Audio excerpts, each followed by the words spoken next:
येणाऱ्या लोकसभेमध्ये आमदार प्रणिताई शिंदे यांना भरघोस मताने निवडून देण्यासाठी आम्ही सर्व जिल्ह्यातले पदाधिकारी, कार्यकर्ते आणि सर्व युवकांना प्रोत्साहित करण्यासाठी 1 महिन्यापासून आम्ही गावभेट दौरा आखलेला आहे आणि त्या दौऱ्यामध्ये आम्ही आमच्या भटकेमुक्तांना, इतरांना प्रोत्साहन करून काँग्रेसला मत देण्यासाठी आवाहन करतो आहे।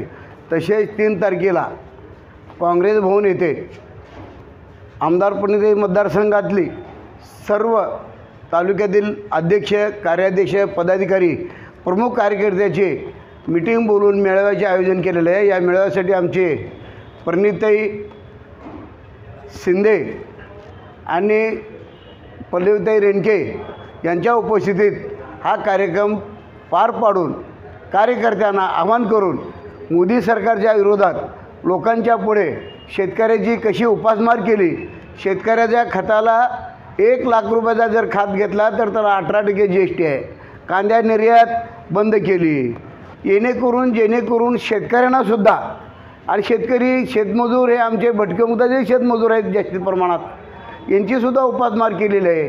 गॅस टाकीचे दर 300हून 1180पर्यंत नेलेलं आहे, पेट्रोल माग केलेलं आहे। आणि हे भाजप सरकार हा मोदी की गॅरंटी भाजप की गॅरंटी म्हणना, तू काय हिटलरशाही आहे का? हिटलर आहे काय? मोदी म्हणून। तर या देशाला काँग्रेस पक्षाचं, महात्मा गांधी असतील, इंदिरा गांधी असतील, राहुल गांधी असतील, या देशाला वरदान आहे, या देशाला आहुती दिलेले लोक आहेत। आणि त्यासाठी आपण आज सोनिया गांधी, राहुल गांधी देशभर फिरत आहे। अहो, ज्या वेळेला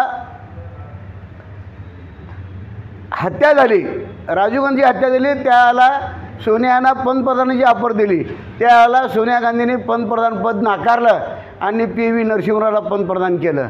ह्यांच्याकडे त्याग आहे हो पक्षासाठी। साधं ग्रामपंचायत सदस्य, ग्रामपंचायत सरपंच राजीनामा देत नाहीत। आज सरपंच करू म्हणलं तर पाहिजे ते करतात, पण यांना देशाचे पंतप्रधान करतो म्हणलं तरी त्यांनी ते नाकारून आपल्या कार्यकर्त्याला, सिनियर लोकाला पंतप्रधान करून देशाची सूत्रे सर्वांच्याच हाती दिले। आज मल्लिकार्जुन खरगे आज देशाचे राष्ट्रीय अध्यक्ष आहेत, त्यांच्याकडे त्याग आहे आणि त्याग तर आहेच आहे, त्यांच्याकडे विचारसुद्धा आहे, विचारसरणीसुद्धा आहे।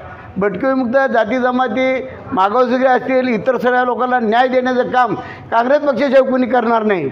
आणि मोदी उठते की सुटते, ये मोदी की गॅरंटी, भाइयो बहनो, भाइयो बहनो। अरे काय भाइयो बहनो, शेतकरी कंबर मोडून टाकले आहे। आज शेतकऱ्याला, चांगल्या शेतकऱ्याला, आमच्यासारखा मी सुद्धा मोठा शेतकरी आहे, आज कुणातरी मोठ्या शेतकऱ्याला जर मुलीचं लग्न करायला तर 2-4 एकर विकावं लागतं आहे।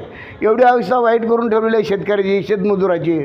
तर मला एक विनंती करायची, आवाहन करायचं आहे सोलापूर जिल्ह्यातील भटकेमुक्तांना आवाहन करायचं आहे आणि सर्व तरुण कार्यकर्त्यांनासुद्धा आवाहन करायचं आहे की येणाऱ्या 7 तारखेला प्रणिताईच्या चिन्हावर बटन दाबून त्यांना भरघोस मताने निवडून द्यावे, हे मी या ठिकाणी सर्वांना नम्रतेचे आवाहन करतो।